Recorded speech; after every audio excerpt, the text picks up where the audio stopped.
woo ko moom mooy code électoral bi gannaaw bi ko experts yi saytoo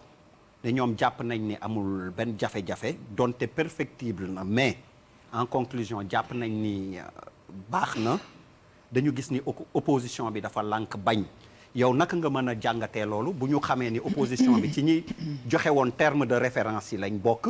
bokk ci processus bi ñu yegg si conclusion yi jib ñu ne ñoom loolu du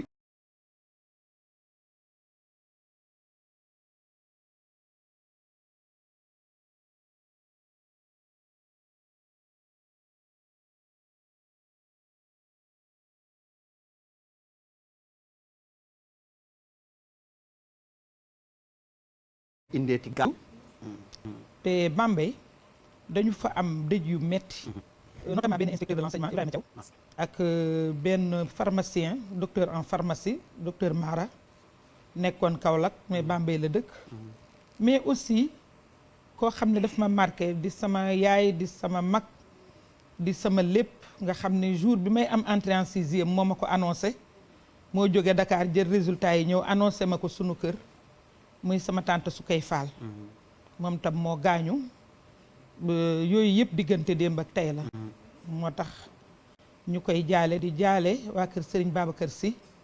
ndax soxna Astu Cissé bi nga xam ne soxna Umu Xayri moo ko jur moom itam gaañu ñu bëggoon a jaale yooyu massa te ñu koy jaal tamit seeni njaboot seeni mbokk jërëjëf der bu opposition bi bañee rejeté li nga xam ne moom mooy rapportu experts yi rapport experts yi dafa conformul ak li ñu leen santoon xam nga ñun yàlla dafa def le président Macky Sall moom moo woote dialogue le 28 mai 2019 bi ñu demee ci dialogue bi dafa am lu ñuy wax commission politique nga xam ne booy seet sax avant terme commencé na parce que boobu temps li taxoon mu teel a commencé moo di dafa am ay conditionnalités yu ñu tegoon te yooyu bu ñu ko bëggee remplir il fallait que mu ñëw assemblée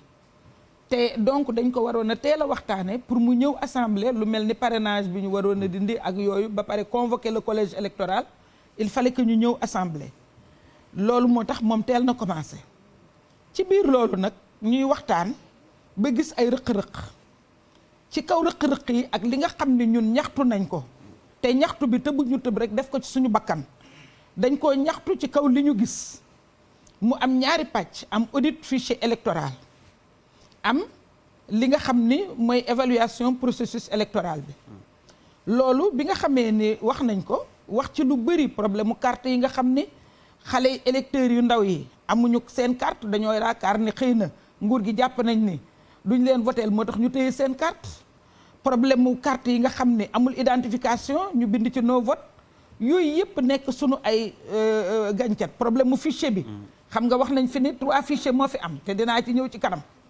yooyu yëpp bi nga xamee ni wax nañ ko mais ñun leer nañu ni fichier bi am na fraude parce que nag ay sachant ñoo fa nekk am na ñoo xam ne lii experts yi def fii ci Sénégal ñoom dañ koy def bitim réew ñu di leen jël ñu yore ay cabinet ñoo xam ne ci opposition bi lañ bokk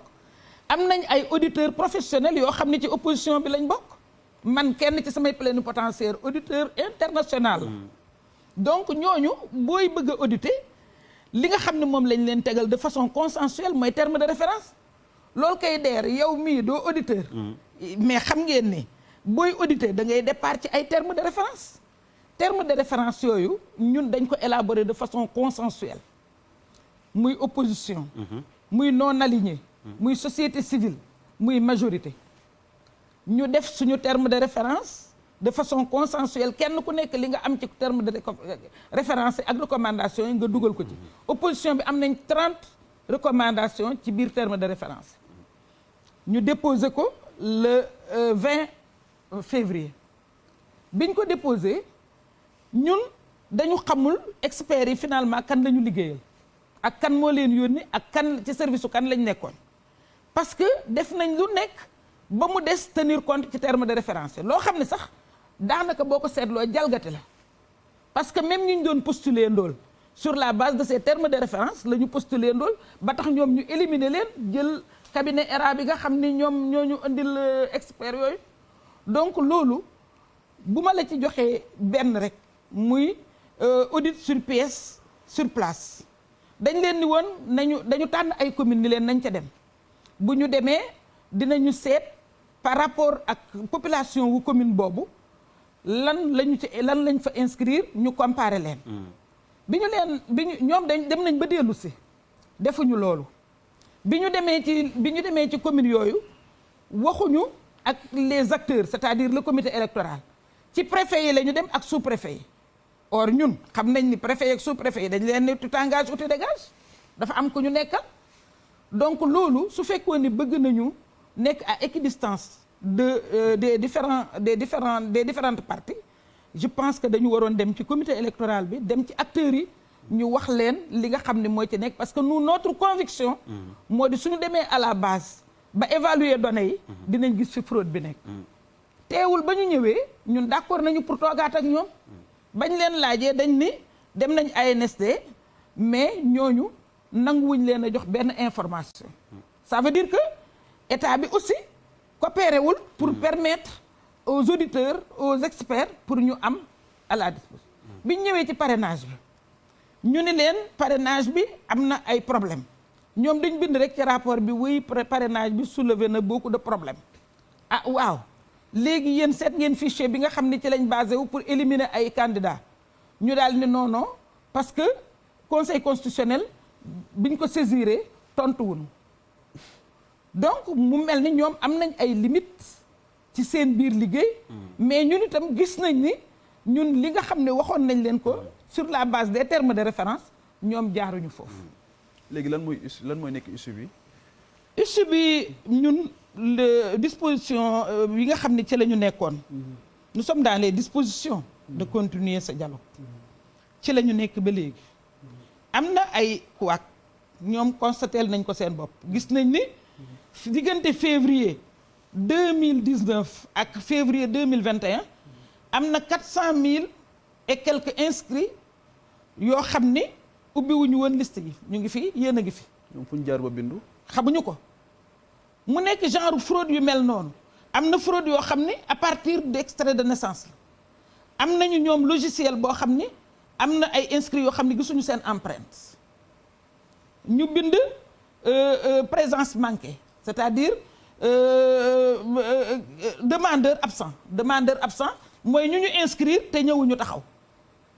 donc ñu ne leen léegi yéen nan ngeen di def pour radier inscrits yooyu nga xam ne de façon frauduleuse lañ leen inscrire c'est-à-dire que ñun coopéré nañu au maximum non seulement on a constaté des défaillances non seulement gis nañ ni seen li nga xam ne def nañ ko teguñu ko ci yoon mais dimbale nañ leen sax parce que daje nañu ñoom ay yoon parce que comme ni ma la ko waxee mais dafa am ci suñu biir ñoo xam ne c'est des experts électoraux ñoo xam ne au niveau international dañ fay kile ñooñu jël nañ seen xam-xam parce que à chaque fois bu ñu dajee ak ñoom dinañ organiser wu ba dinañ am benn porte-parole dinañ am kenn ci plénipotentiaires yi ak koo xam ne moo leen di kile la conférence des leaders dinañ désigner kenn koo xam ne ñooy wax ak ñoom de sorte que mettre nañ leen à l'aise mais ñoom question yi ñu leen posé yëpp mënuñu ñoo tontu ci dara mieux ñoom bi ñu demee ci seen gëstu def am nañ benn fichier Sénat bi fichier boobu bokkul ak fichier Sénat bi bokkul ak fichier général bi nga xam ne moom ci la ñëpp waroon a basé wu donc